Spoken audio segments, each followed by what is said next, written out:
When we think about engaging people in the local communities, I think it's very important to think about the representation of people. So in politics we need more women, we need more people with disabilities, we need more LGBT people, we need more racial minorities.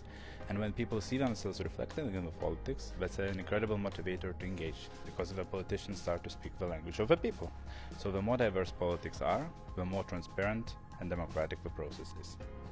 So in my city of Autun, we try to include people in the decision-making process and in the management of a city.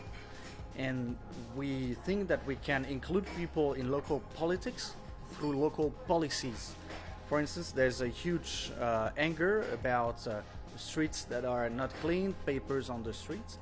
So we created a system of eco-delegates, including with the classrooms, that organize walks in the streets to clean. So we go from a disagreement into an involvement in local policies.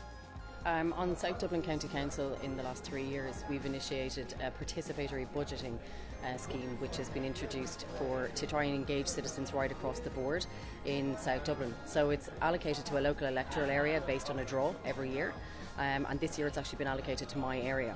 So what we do is we put out the scheme to citizens. Citizens will then vote on these initiatives, and then the ideas are put forward, and €300,000 is allocated each year to the scheme in every particular area.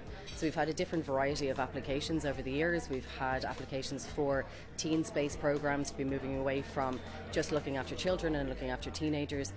We've had initiatives such as for men's sheds to get active older men involved. We've had various different initiatives right across the board. So it's a really great scheme for getting citizens who wouldn't necessarily be engaged in council work and knowing how councils work, and getting them to actually work with you on a localised basis.